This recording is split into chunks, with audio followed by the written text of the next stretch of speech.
Well, good evening. I'm Professor Michelle Foster. I'm the Dean of the Melbourne Law School, and it's my great pleasure to welcome you to the 2025 Sir George Turner Lecture. I'd like to begin this evening by acknowledging that we are meeting today on the unceded lands of the Wurundjeri people of the Kulin Nation, and I pay my respects to Elders past, present and emerging, and extend that respect to any Indigenous people with us today. I'd also like to acknowledge the tabling of the UROC Justice Commission's report, UROC for Transformation, and the final report, UROC Truth Be Told, in the Victorian Parliament in recent weeks. These groundbreaking reports provide a deeper understanding of Aboriginal history and the impacts of colonisation, and they mark a significant step in the relationship between Aboriginal peoples and the state of Victoria within the treaty process. Well, tonight's lecture honours Australia's first Treasurer, the first Australian-born Victorian Premier, and University of Melbourne alum Sir George Turner. Sir George Turner graduated in law at the University of Melbourne and was admitted to practice law in 1881. Later that decade, he became Mayor of St Kilda and then an elected member of the Victorian Parliament. In 1892, he became Victorian Solicitor General and 6 years later Victorian Premier. Upon federation, he entered federal politics and became Australia's first Treasurer. This lecture series was established by George's wife Grace to honour George Turner's contribution to public life. And we are very grateful to Professor Anghie for delivering the 2025 Sir George Turner Lecture on such an important topic. Tonight's lecture will explore the past and present of the United Nations through the lens of empire and global governance, reflecting on the relevance, effectiveness and role of the world's dominant multilateral institution as it enters its 80th year. Co-hosting this lecture alongside Melbourne Law School is the Laureate Research Program in Global Corporations and International Law, a collaborative and multidisciplinary program of researchers understanding, interrogating and reconceptualising the relationship between global corporations, states and international law. And my wonderful colleague, Laureate Professor Sandhya Bahuja, Director of the Laureate Research Program in Global Corporations and International Law, will introduce our guest speaker and offer a vote of thanks at the conclusion of tonight's lecture. Thank you so much to everyone for being here. It really is an outstanding turnout. And a courteous reminder that tonight's presentation is being recorded and will be made available on the MLS website. Now, Sandhya, over to you. Thank you so much.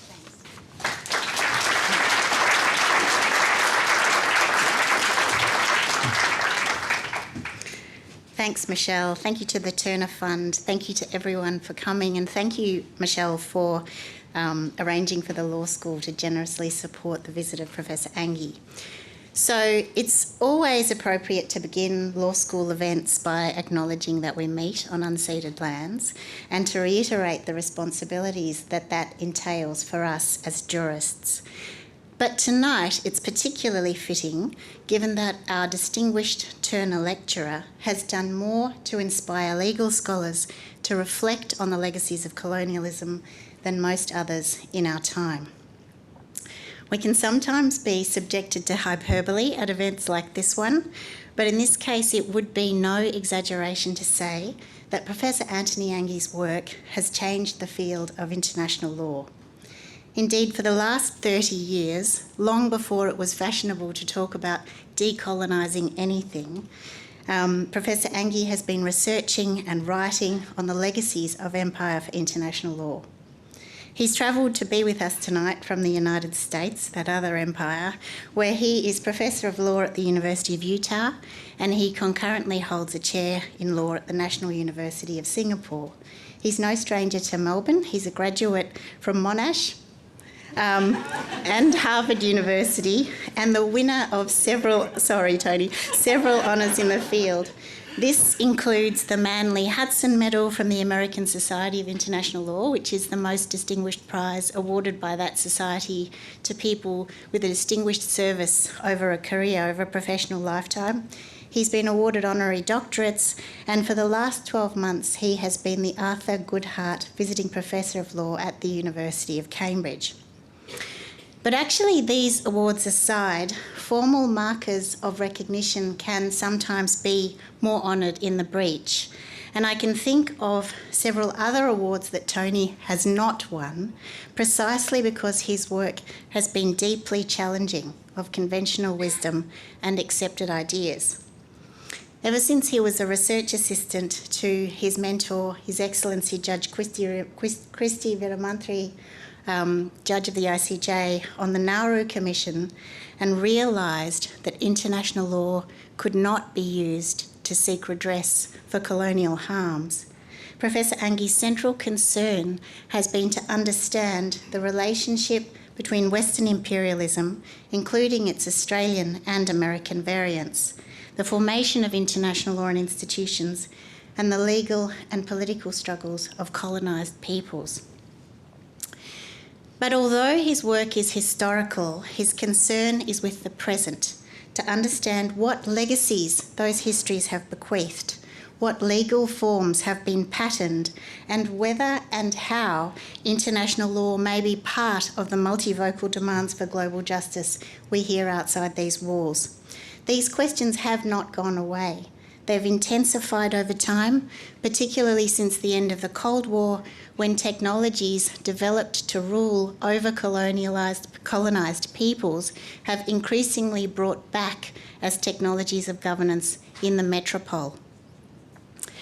What is uncomfortable for many is that Professor Anghie's work, and an attention to history more broadly, often reveals international law to be part of the problem rather than part of the solution.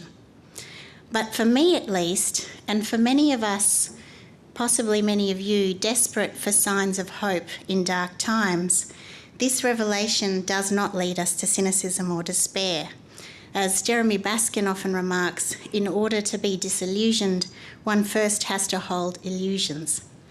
And the mixture of critique and hope in Professor Anghie's work, I think, has inspired many of us to take up a kind of warrior stance, not against, but inside our discipline.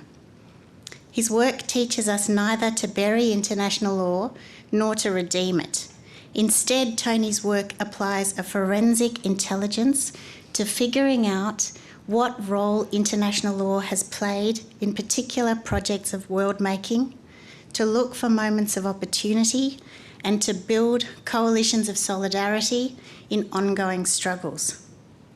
Tony has been a key part, perhaps one of the original agitators in the movement known as Third World Approaches to International Law, or TWAIL to its friends. And what began as a probably slightly disreputable group of postgraduate students at Harvard is now a worldwide movement. And a few early TWAILers have travelled a long way to be with us tonight and for the conference that will follow this talk, and just deserve special mention, I think. One is Professor Vasuki Nasir. Can you raise your hand, Vasuki? There she is. Whose book, International Conflict Feminism, we discussed at the law school yesterday. James Gatti, celebrated author of War, Commerce and International Law. Liliana Obregon, historian of Latin American international law and editor of the Handbook of International Law and the Americas. These friends, together with Tony and many more, including many in this room, who I'm not singling out because this introduction is already long enough, have together formed perhaps the most solidaristic movement in international law in recent times.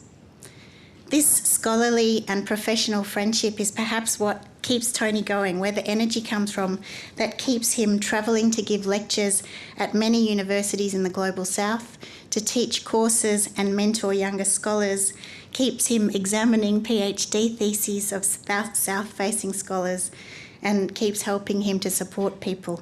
Tony's shoulders must be so tired from all of the people standing on them. And yet through it all, Tony is exceedingly humble. To misquote a committed imperialist, our friend Winston Churchill, Professor Antony Anghie is a very modest man with much to be immodest about. And although Tony may professedly have no solutions, he wanted me to put in the abstract for this talk that he was not going to offer you any solutions, he does have plenty of wisdom. So please join me in welcoming him to speak to us now on the subject of law and disorder, reflections on the UN at 80. Thank you very much, Tony.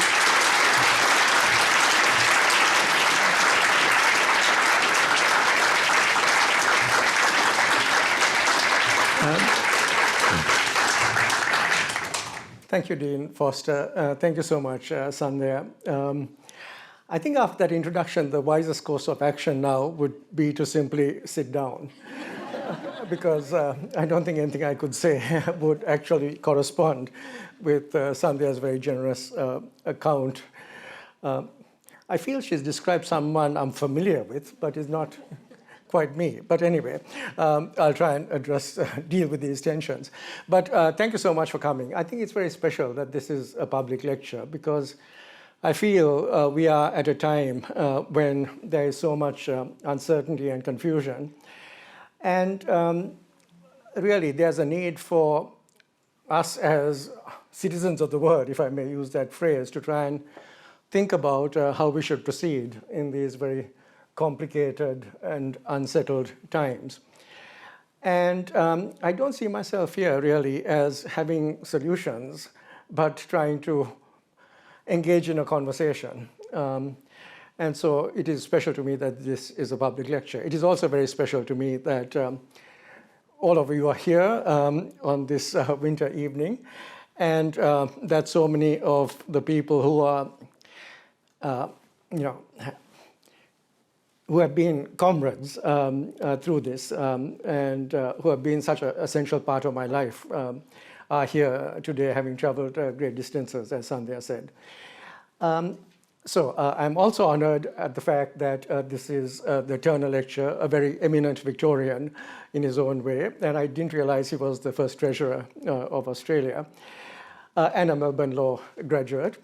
Thank you particularly for welcoming me to this place, despite the fact that I graduated from the other place.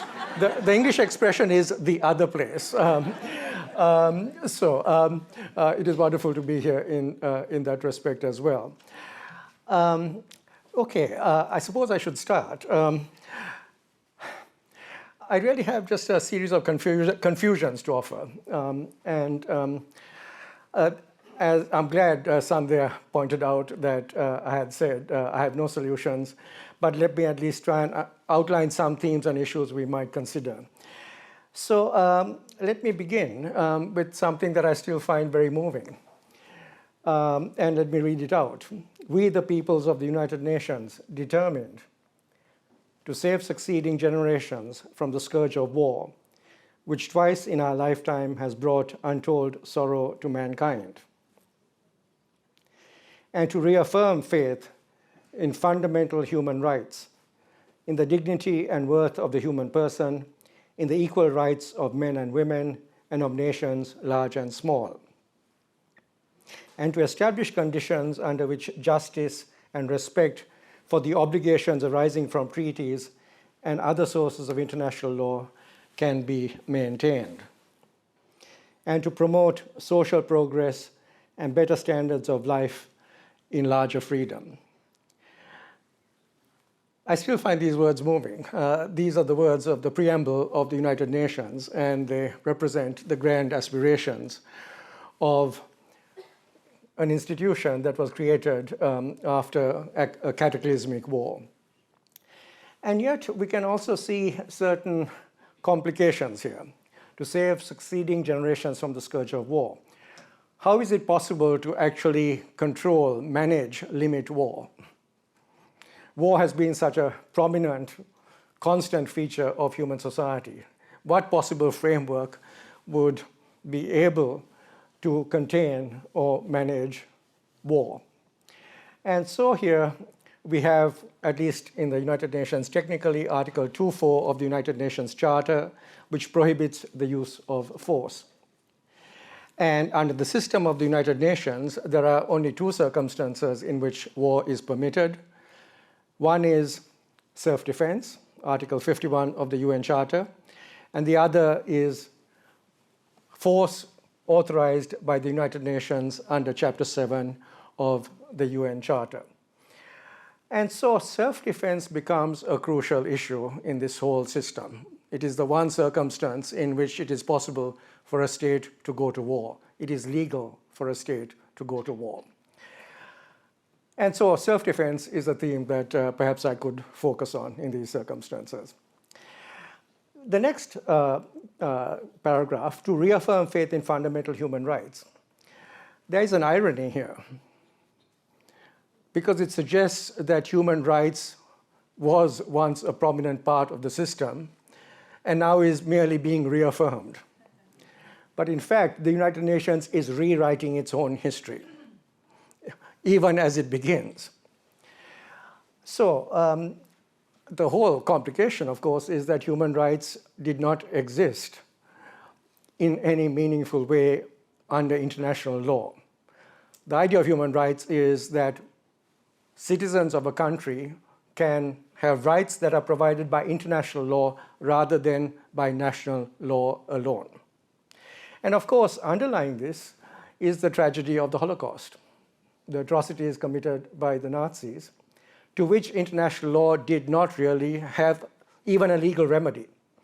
It is one thing to have a situation where a legal remedy is not enforced. It is another thing to have no legal remedy available at all. And so, we can see the United Nations almost trying to actually somehow reestablish its moral authority in a situation where international law was lacking this. And we can see one of the major champions of human rights in these circumstances was someone whose work I became even more familiar with because of my time at Cambridge, and that is Sir Hersch Lauterpacht. Sir Hersch Lauterpacht's family was decimated in the Holocaust, and it was his mission to say human rights should be a fundamental part of any international order. And we can almost see the suggestion here that human rights is the foundation of order. In other words, the idea that if human rights are properly protected, this itself is the foundation of peace.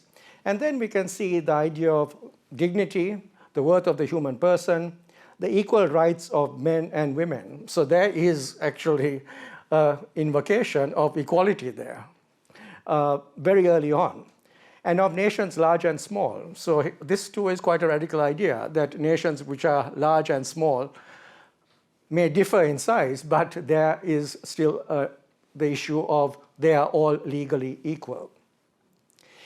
And to establish conditions under which justice and respect for obligations arising from treaties and other sources of international law can be maintained.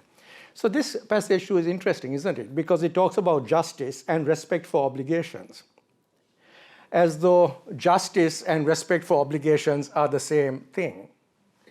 But that may not necessarily be the case. There could be treaties, legal obligations, which we would regard as unjust.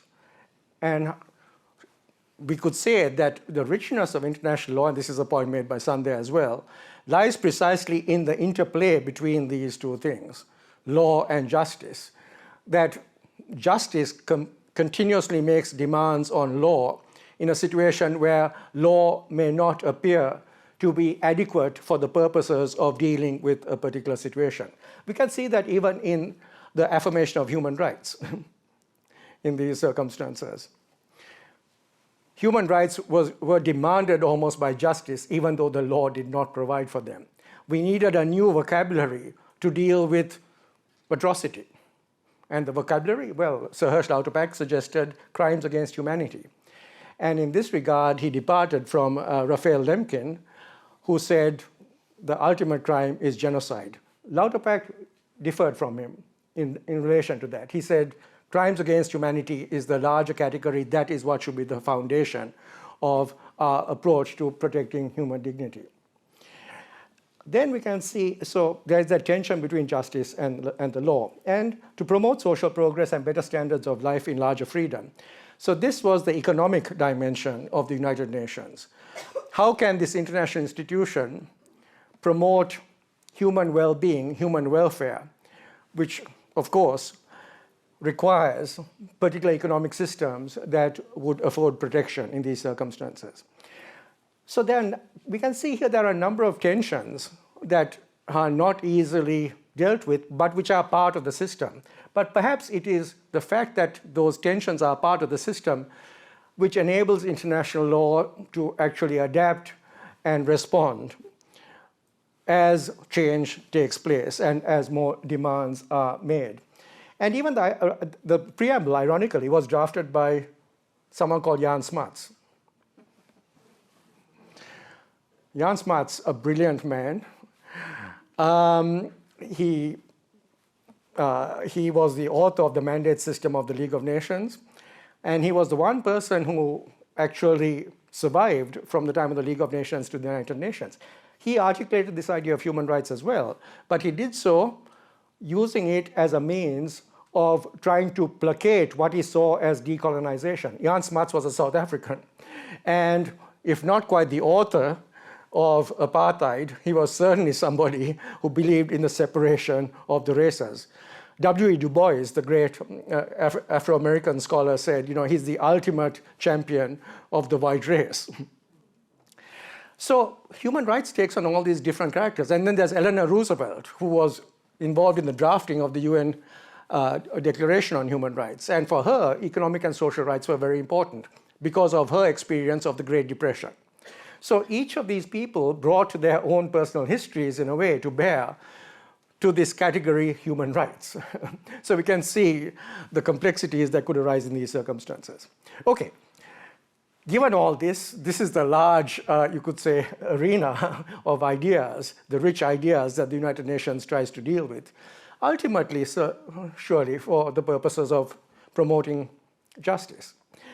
And for the purposes of this talk, what I'm going to try and use as a theme through which to explore some of the tensions and issues that we find in the preamble, the theme is, if I had to give a subtitle, and I hope I'm not misleading all of you who've gathered here, but I think I mentioned empire in the abstract at least, so I hope that provides me with enough of a justification. The return of conquest. Are we living in a time when conquest, which had been emphatically forbidden, prohibited by the United Nations Charter, are we living in a time where we see the return of conquest? Why do I raise this issue? Well, President Trump has announced his interest in annexing Greenland and Canada, anywhere else, I'm not quite sure, but a few different places. Quite explicitly, quite uninhibited. Well, he's uninhibited in asserting that. Well, if we consider Israel and Gaza, and the fact that we are seeing the destruction of Palestinians and of Gaza, and of course people are being displaced from the West Bank violently as well, all in violation of the International Court of Justice decision, the advisory opinion, I should say, which stated that Israel's presence in those areas is illegal. And it seems that very senior politicians in Israel have made no bones about the fact that what they intend is the conquest of the West Bank and Gaza. And it's quite extraordinary. I think I read today that senior Israeli army officers and so on are asking President Trump now to actually intervene to halt the war. It is quite extraordinary, the situation that we find ourselves in. And then, of course, there is Russia blatantly, aggressively just taking over parts of Ukraine in clear violation of Article 2.4 of the UN Charter. So this is what I mean by the return of conquest. In other words, taking over other people's lands and extracting their resources with the intention of extracting their resources and exploiting their labor. So how could this happen? What set of ideas actually seem to support what is happening, and how does that relate to the United Nations, and what can the United Nations do about this? And then another theme I would want to suggest is that we are living in a moment where we are experiencing what I called 3 versions of empire. And so the first version that I mentioned here is what I call neoliberal empire, 1989 to 2024. That is a period that at least in most countries was seen as a period of great peace. This was the period in which the United Nations appeared to be flourishing and expanding and taking new initiatives. Could this still be regarded as a time of empire? I would claim yes. And it was a particular type of empire. It is what I would call neoliberal empire. Well, neoliberalism is a large term, which is very complex in its many facets and dimensions. But what I would simply say here is, for me, neoliberalism could be simply defined as a situation where it is the economy that dictates society. It is not society that dictates the economy. All the world's a marketplace in neoliberalism, and we are merely commodities. We are all being metrified. We are all being made into data or statistics. I feel very soon I'll be just my Google Scholar score because there are all these statistics being compiled for every one of us, and that is how we are to define ourselves, and that is going to establish our market value, as well as the fact that we are consumers, and so there's a whole set of issues there. And then conquest, well, that's what I'm going to be talking about. And then I would say the third element is what I would call corporate empire. This is something, of course, that is studied in great depth and richness by here at the University of Melbourne. I date it from 1603 for a particular reason, but I think the interesting question to me is what is the relationship between these three forms of empire? And what are the challenges that they present, and how should we understand them? Okay. And then stable versus unstable empire. That's another theme that we might think of. In other words, was 1989 to 2024 a period that we look back upon almost nostalgically, a period of what I would call stable empire? And stable empire is a good thing. In other words, it has all the features of an empire, of extraction and exploitation and so forth, but there is a regularity about it. And so even those who are at the receiving end of this empire feel, all right, we can order our affairs to some extent. And in fact, in this period of stable empire, claims could be made that we're establishing the rule of law, and we're establishing these institutions, and we're establishing these systems. But if we look at the overall purpose of all those institutions and the rule of law, it continues to be extraction and exploitation for the vast majority of people in the world. So are we now making a shift from unstable empire, which is something that we could sort of live with, to unstable empire, where we just don't know what is happening next, except for the fact that states are trying to take over other people and other states and are doing so very explicitly? Goodness, that's 20 minutes, and I've got only to slide 3 of 25, I think. I really have to keep track of this. Okay, I'm going to skip, but let's see. This is 1648. This is the moment when international law is supposed to begin. And why is it supposed to begin in 1648? It is because of the Peace of Westphalia. Now, so what we should also perhaps think about is that the United Nations, like all other great international initiatives, began after a war. And this is understandable because basically, after a war, the victors get to make the rules. And that was true of the United Nations as well. We have all the wonderful proclamations that I still think are important, but it was a situation in which 5 states became the permanent members, and they were all empires, you could say, ancient or modern. So we can still see empire as being at the foundation, in many respects, even of the United Nations system itself. So the Peace of Westphalia created a system of sovereign states, and this creates the large issue which international lawyers are focused on, which is the view that international law is created by equal and sovereign states.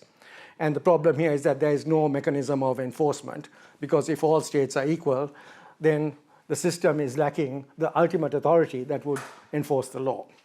That is the vision of international law, which has been the foundation, I would say, of the entire discipline and our scholarship and our teaching and everything else. I would go to a different moment to suggest the beginning of international law. And there's going to be a lot of reading, so I hope that isn't too overwhelming.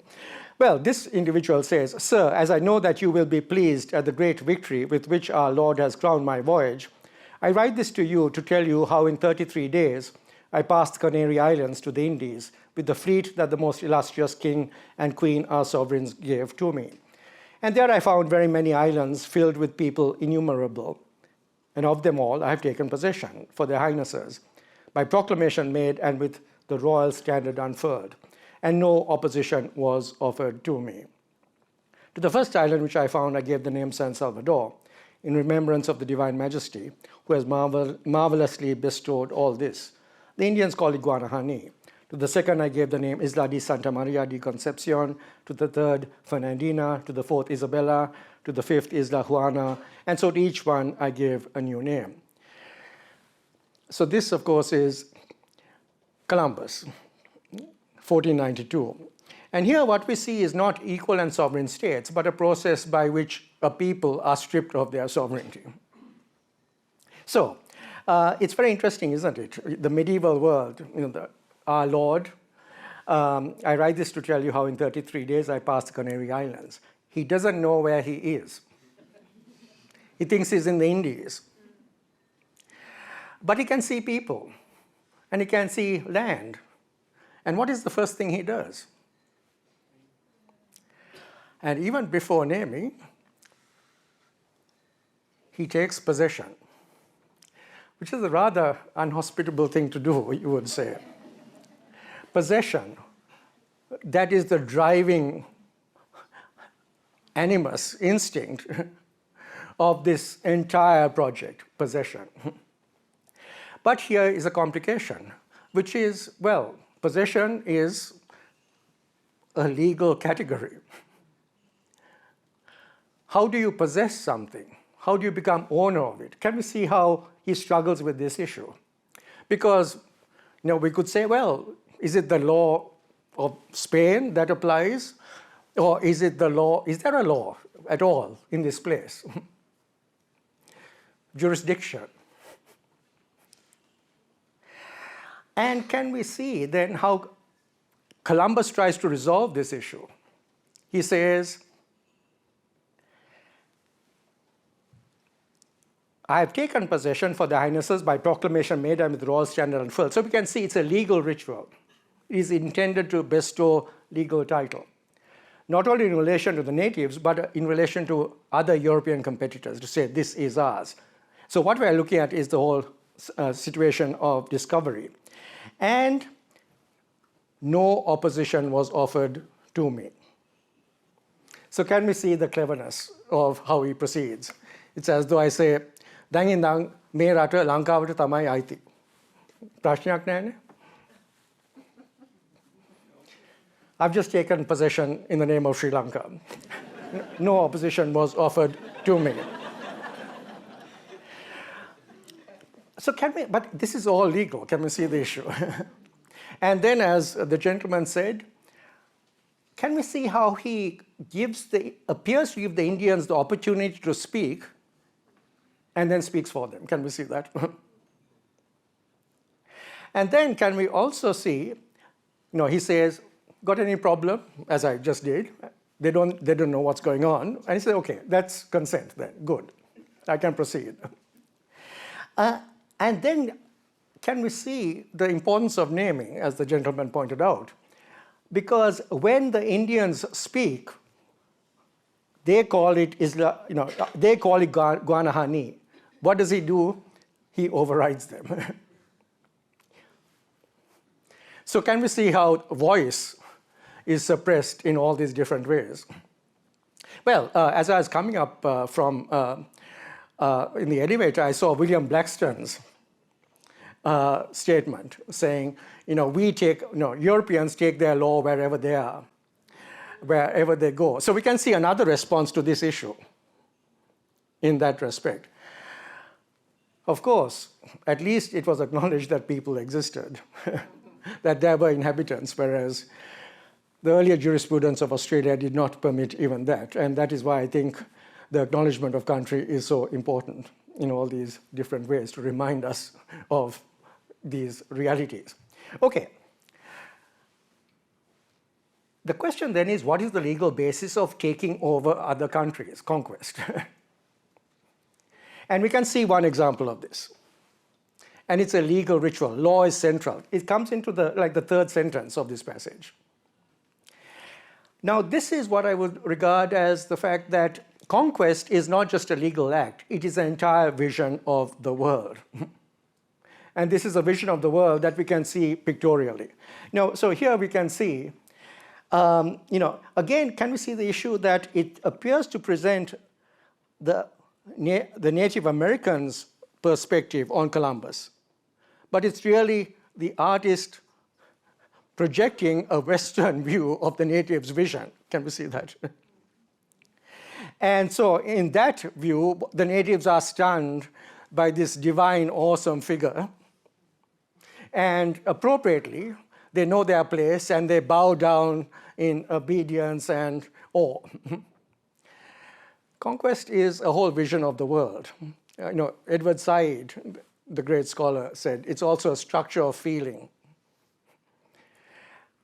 And so then we could think about the different ways in which conquest presents itself as the reality in our everyday lives through all the different visual images, through all the sentiments, through everything else, so that we all know our place in these circumstances. Okay. Going to jurisprudence, the question was, well, how do we actually legitimate our title? So this is a picture of Francisco Vitoria, a fascinating scholar whose work I still struggle with. And here, what Vitoria argued was it was permissible from the beginning of the world when everything was in common. The world was in common. It belonged to everybody. For anyone to set forth and travel wheresoever he would. A very interesting idea, isn't it? Anyone could travel wherever they would. Michelle, I'd like your views on this. But I suppose this is not an occasion to call on people, even though there's so much expertise available here. And then can we see, it is certain that the Aborigines, the Native Americans, can no more keep off Spaniards from trade than Christians can keep off other Christians. So in other words, this idea of the traveler as the person engaging in trade has this extraordinary right to go wherever he wishes to. Economic migrants, in other words. This is 1539 in a text that is regarded as the first text of modern European international law. And then that idea was taken up by this other person who is seen as the founder of international law. Access to all nations is open to all, not merely by the permission, but by the command of the law of nations. So now the law of nations justifies travel. In fact, it is superior to sovereignty in the way we understand it. And this brilliant scholar, of course, is Hugo Grotius. And his work, 1625, so it is the 400th anniversary of the Rights of War and Peace, that is regarded as the foundational text in international law. But we would argue, Trail scholars would argue, that it is really Grotius's earlier work that is fundamental and important. And his earlier work was called The Commentary on the Law of Price and Booty. And here too he takes up Vitoria's idea that everyone has the right to travel and trade. And this is justified by the law of nations.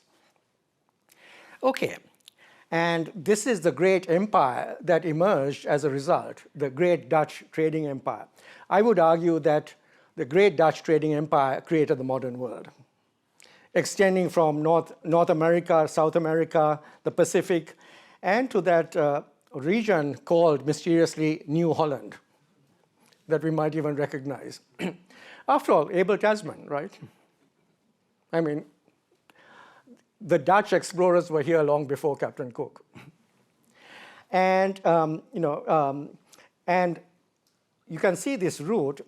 If they failed to head north towards Java, they crashed into Western Australia. And some of you might have heard of the Batavia, the wreck of the Batavia, off the coast of Western Australia. It's a great opera, although a very disturbing opera, which I think Opera Australia produced a few years ago to various forms of outrage and shock. But anyway, that too was part of the Dutch East India Company. Grotius then linked the issue of trade to the use of force. The examples afforded by all living creatures show that force privately exercised for the defense and safeguarding of one's own body is justly employed. Of course, by force he means war. It is justly employed in self-preservation. Furthermore, such force is also just when the purpose is defense or recovery of one's property. In other words, you can go to war in defense of your property. Nor is it less so when employed by the collection of debt. Debt becomes another foundation for going to war. So you can see there's a whole economic dimension of war. And then there's the issue of self-preservation. Well, now we come to the issue of war in relation to political economy. And, okay, I might come to this, I might come back to this, I'm not sure. But Grotius was making his argument here not in relation to a state, but in relation to a corporation, the Dutch East India Company. And so Twale scholars would argue international law was created not for a state, it was created for a corporation. And that is why I identified 1603, which is when the incident that led to Grotius writing this work became prominent. And my argument is that the corporation is this brilliant mechanism. It can be used for very good things. Universities, after all, are corporations. Increasingly more so, unfortunately, I think. I mean, I really have to say, you know, I had a wonderful education here, even if it was at Monash. You know, I lacked for nothing when I went to the United States for graduate studies. It was a wonderful education. And a lot of it was not just the law school, it was English, it was political theory, the humanities. I mean, I feel I owe my career as much, at least, to the humanities as to law. And, you know, I find it really distressing that humanities are being cut in all these different ways in Australia. You know, here we are looking for comparative advantage, and we have it, and we're destroying it. Okay, sorry, you know, let me get back to Grotius. The corporations. So corporation. So Grotius characterized the corporation as a human person. So the human person has rights. And he also saw the corporation as a sovereign. The Dutch East India Company ruled Ceylon. It ruled South Africa. It ruled Indonesia.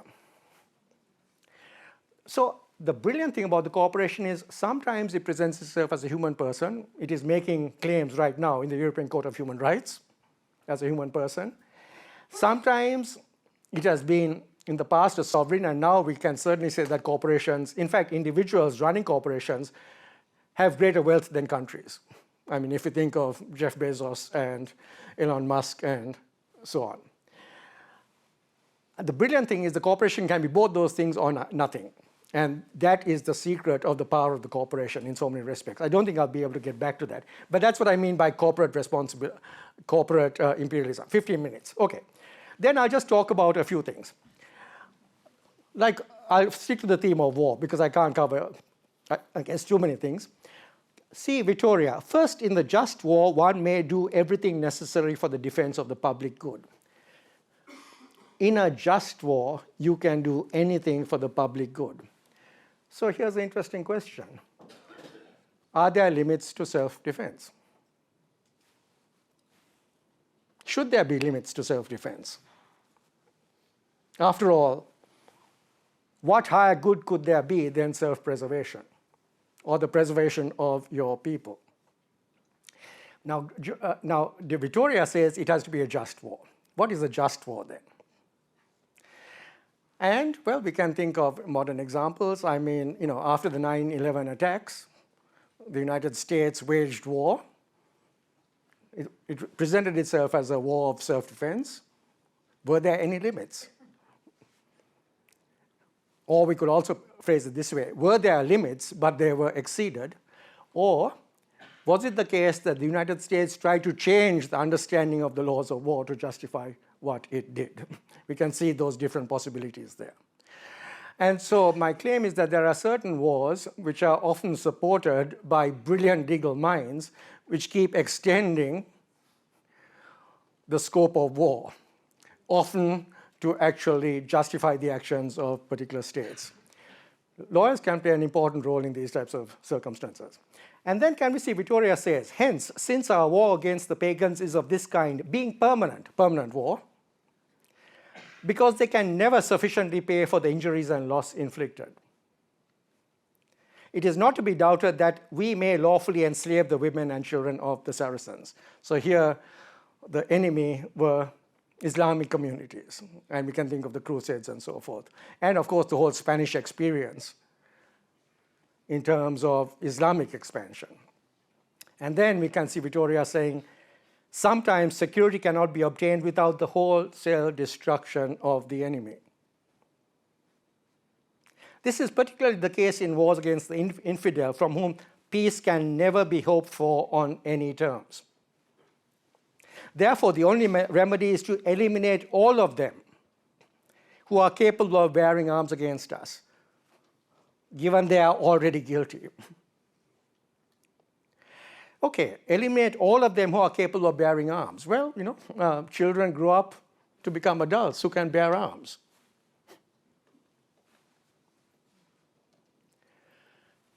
So war could be limitless against particular types of communities who are seen as completely other,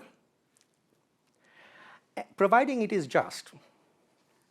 Now, can we go back to the earlier,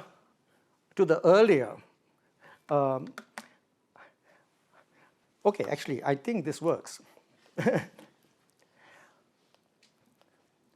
Where Grotius basically says, oops, okay, we can travel, and if our right to travel is impeded by the natives, then that is a violation. So can we see that the issue of just war is already prefigured by the underlying jurisprudence, which gives aliens superior rights to the natives in these circumstances? Can we see that? So it is in the realm of, because of that strata of ideas, that this could be regarded as just war. We can enter your lands, and Vittoria goes on to say, and we can extract your resources because they don't belong to anybody. And if you impede us, then that would be a justification for war because you are fundamentally violating natural rights. Can we see that? So this is a different type of alien from the refugee. The refugee is utterly helpless, vulnerable, but this alien has superior rights to the locals. Can we see that? And that is the foundation of just war. So in other words, someone in these circumstances could justify conquest as self-defense. Can we see that? In other words, we need to destroy them all and take over their lands to defend ourselves. That is the jurisprudence that we find through Vittoria and Grotius. That is, you could say, the fundamental elements of conquest. And then there's this further idea from Elbridge Colby.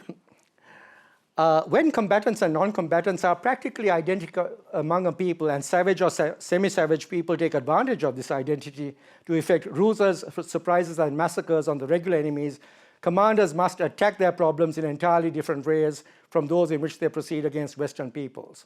When a war is between regular troops and what are termed irregular troops, the mind must approach differently all matters of strategy and tactics, and necessarily also matters of rules of war. I'm sorry to be reading these passages, but I find it actually more powerful to read the passages so you can see for yourself the text, rather than my commentary on the text. This was written in 1927. And the basic idea here is, when it comes to savages, there is no distinction between combatants and civilians. There is no such thing as a civilian. Collective punishment is entirely justifiable in these circumstances because they don't fight fair. And so everyone's guilty in these circumstances. Can we see Vittoria? In fact, Colby cites Vittoria, which I think is a bit unfair on Vittoria because Vittoria was deeply concerned about these issues. And I should have, the last thing that Vittoria said, it is never right to commit evil, even to avoid greater evils. Vittoria had this, you could say, tension himself in trying to deal with this issue. Okay, so that's the other aspect of war and conquest. These people are savages. They don't fight according to the rules that are our rules and that are the rules of civilization, and therefore we can basically kill them all, and collective punishment is entirely justifiable. And we'll take over their lands as well, because otherwise we can't be secure. We can see this to some extent even in the war on Iraq, the idea that we have to take over the Middle East and democratize it in order to make ourselves safe. So here we see self-defense and conquest becoming intimate, and one justifying the other. And then there's this case, again, I'm sorry, more reading, Johnson versus McIntosh. This is the foundational case in many ways of American jurisprudence. And I think it makes the same point, and I won't go over it again, but basically the idea is that aliens have superior rights to the natives. The natives have a right of occupancy. The Native Americans have the rights of occupancy. But it is only European states and their citizens who can actually have full title to land. The discovery of an inhabited country into conquest. So again, we see the theme of conquest. But then, and maybe I should I stop now? Okay. Okay, here, what is really interesting about this case is Chief Justice Marshall. It is a case about Native Americans and their ability to transfer title to land. And he says, Chief Justice Marshall says, the system under which the United States was settled seems to have been that of converting the discovery, Columbus, of the country into conquest. So Columbus might have seemed ridiculous, but in fact, is still embedded in the jurisprudence in these circumstances, because discovery is a prelude to conquest. The property of the great mass of the community originates in this principle, which cannot be rejected by courts of justice. In other words, courts of justice can only function if they evade the issue of conquest, if they overlook it. They don't explore those foundations. Conquest gives a title that the courts of the conqueror cannot deny. So, there are a number of interesting ramifications for this, because what it also suggests is that we can create an entire system of law that promotes human rights, that promotes the rule of law, that makes sure that there is progress in larger freedom, as long as that does not question the foundation of conquest.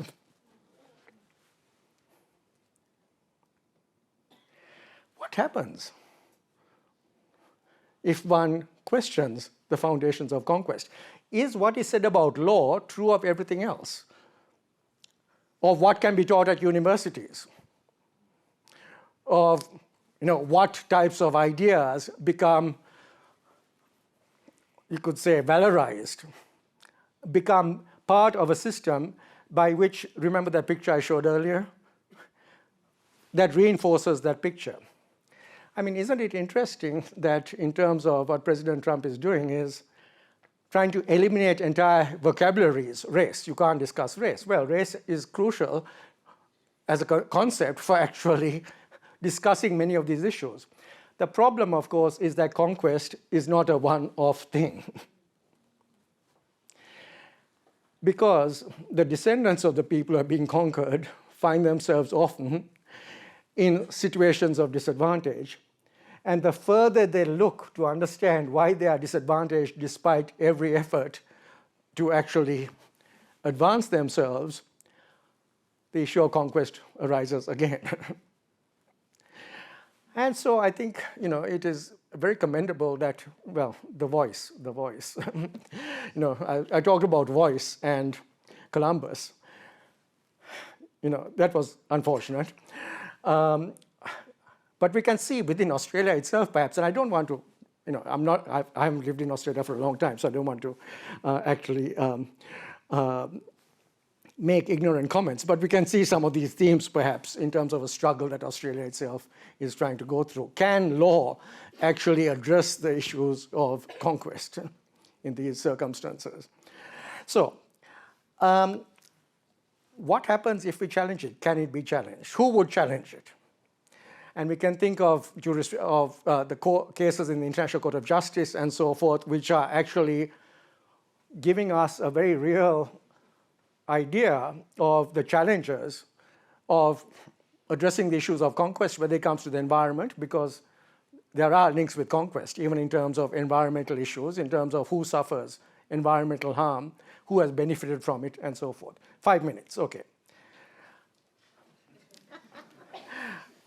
An education that doesn't allow us to discuss these issues might, I can't help remembering a particular ad that I grew up with, Clayton's, the drink you have when you're not having a drink.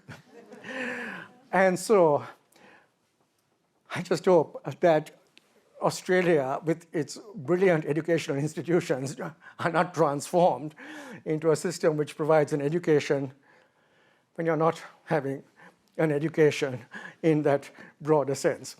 I should also emphatically say a Clayton's education at Monash is entirely fine. So I just want to clarify that point and affirm that.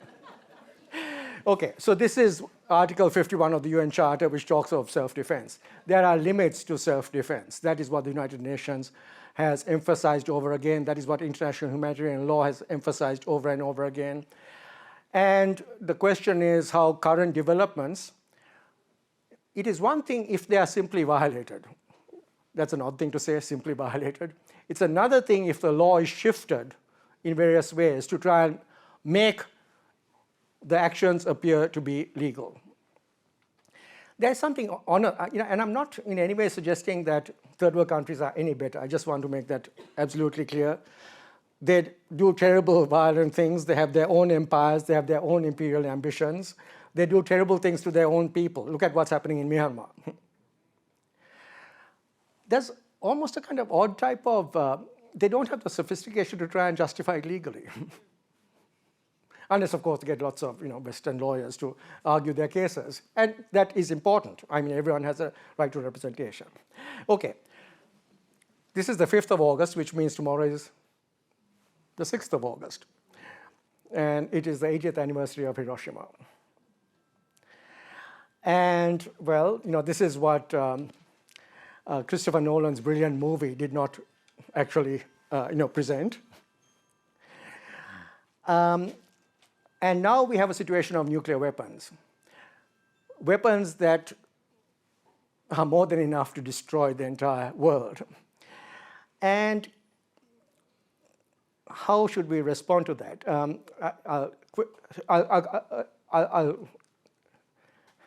I'll skim this. But the UN Charter was signed on the 26th of June. So the UN Charter was signed. It wasn't an official legal document, but it was signed on the 26th of June. The bombing of Hiroshima took place on the 6th of August. The London Charter establishing the Nuremberg Tribunal, which outlined crimes against humanity at the inspiration of Lauterpact, that came into existence on the 8th of August. On the 9th of August, and President Truman signs the UN Charter for the United States on the 8th of August, and on the 9th of August, the bombing of Nagasaki takes place. The United Nations can see what is the relationship between the United Nations and nuclear weapons. And the United Nations is trying to create a new world in which human life and human rights will be the foundation. And yet, the bomb precedes the United Nations. There's this odd intersection between them that needs to be untangled as best we can. But for our purposes, the important point is going back to the issue of self-defense. And I'll just finish on this. I won't be able to go to the other issues. Sorry, son, I'm not going to deal with corporate imperialism, but I think you know where I'm going with that. I'm not going to deal with sovereign debt, because the other problem for the United Nations is that it did not get control over economic issues. That was the IMF and the World Bank, which basically structured the global economy. And so there's a different problem with the United Nations if we consider that. And with nuclear weapons, the complication is, if self-defense is the fundamental obligation of states looking after their own people, then doesn't it logically follow that every state should have a nuclear weapon? because nuclear weapons are fundamental to self-defense. We can see already a kind of, I think India called it sort of nuclear weapons apartheid. There are the countries with nuclear weapons who have this ultimate right of self-defense. Ukraine surrendered its nuclear weapons. South Africa surrendered, I won't say surrendered, but they actually deactivated their programs. Now, underlying all this is the NPT, the Non-Proliferation Treaty. And that basically was a bargain between the nuclear and non-nuclear states, where the nuclear states said, if you don't develop nuclear weapons, we will disarm. That was the bargain, but they haven't disarmed. So we're now living in a situation where acquiring nuclear weapons appears to be logical and rational, even though it could result in this crazy situation. Now here we have to take into account the wonderful work of ICANN, which won a Nobel Peace Prize, which was based in Melbourne, for actually getting the Prohibition on Nuclear Weapons Treaty becoming a legal document. So there is hope in that respect. But the other problem is the whole feature of what is suggested by some people called preemptive self-defense. The idea of preemptive self-defense, I talked about Article 51, which said, self-defense if an armed attack occurs against a member of the United Nations. But with preemptive self-defense, the argument is if an enemy appears to be developing nuclear weapons or appears to be developing weapons that can harm us, then that itself is a justification for going to war against them. This is the argument that was made in relation to Iraq. The United States said, we have to stop Saddam Hussein before he actually develops nuclear weapons. And we can see the travesty that followed as a result of that. So the idea of preemptive self-defense has been, international lawyers, I think, would now say that is an entirely invalid argument. But we can see the phenomenon of people at that time developing very sophisticated arguments to try and justify this. Okay. So that is nuclear weapons. I don't, oh my gosh, I can't leave Bandung at the end. The third world has a lot to say about all this. The Bandung Conference of 1955, 70 years ago, again, an anniversary, and they said prohibit nuclear weapons. Non-alignment, we do not want a world ruled by great powers, any great powers. We're against great powers. We want a system that works for the vast majority of people. We want better representation in international governance. There's no African state in the United Nations Security Council after all these years. Self-determination, we want decolonization. We want the reform of the international economic system. We want human rights and non-discrimination as a basis of fighting against colonialism. Okay, so that's become the non-aligned movement. That played an important role. Dai Otto has written a wonderful piece, which I hope we'll all be reading soon, about this initiative. Okay, let me just finish because, okay, the IMF, having run everything, says, even the IMF now admits neoliberalism has failed. Well, which is touching, but it has also led this situation where 3.3 billion people live in countries that spend more on interest than education or health. That is the situation. The debt crisis is something that pervades everything. And this is a situation where we have another, you could say, initiative, neurotechnology. I didn't know anything about this. But we are living in a world where corporations can gather information about what we are feeling and thinking. This is colonialism of a very personal sort, where we are the resource being extracted and being guided, because the fear is that soon, just as with the case of e-commerce, not only are we buying things that we want, but we are made to want things that we don't need. And so can human rights, going back to the UN Charter, be a defense against this? And corporations, of course, have huge interests in actually extracting all this information, not from us, not just as consumers, but who knows in what other respects. The final thing I want to say is, this is a public lecture. I just want to say that perhaps the public has a much better sense of what is fair and just than international lawyers and experts and everybody else. So I think this is, so all I want to say is, that is our hope. I mean, Sun mentioned hope, and my students have been recently it's quite striking how in recent years, recent classes, the students have kept asking me, they did in Vasuki's class, is there hope in the midst of all this? All these different competing types of imperialism. Well, imperialism actually has its own contradictions. And I think these three different types are competing with each other, and you can see the effects of that taking place. So there's that.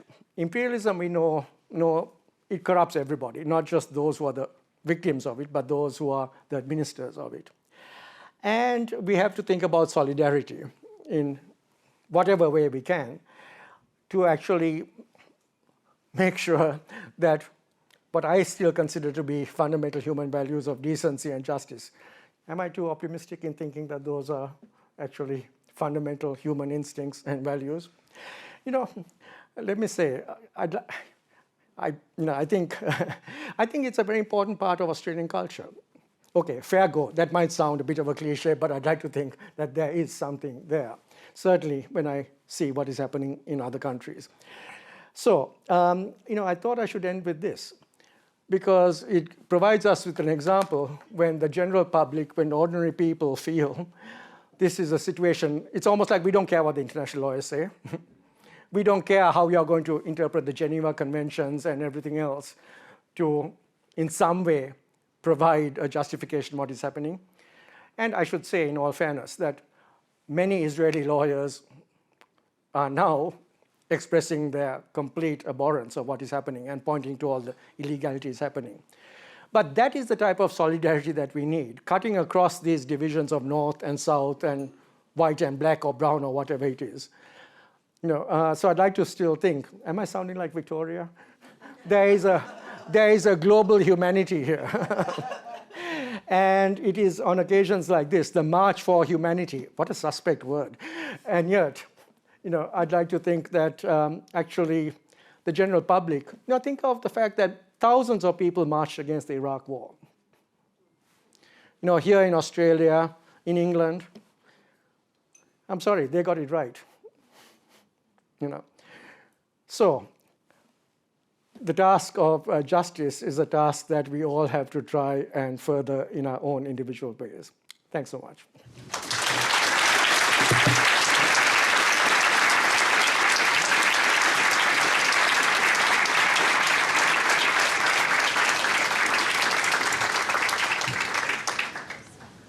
Thank you so much, Tony. I have the great pleasure of saying thank you to you. I think there's quite a lot of homework for people to do to draw links between that amazing historical sweep that Tony has outlined and the particular problems that we see on the television in particular. But whenever I listen to you teach, Tony, it reminds me of my vocation as a teacher, and though I fall short, you're such a gifted storyteller, and it makes me think of the line by Chinua Achebe, I think it was, who said, storytellers are the keepers of our memory, and in this case, of our conscience as well. So please join with me in thanking Tony for that wonderful presentation.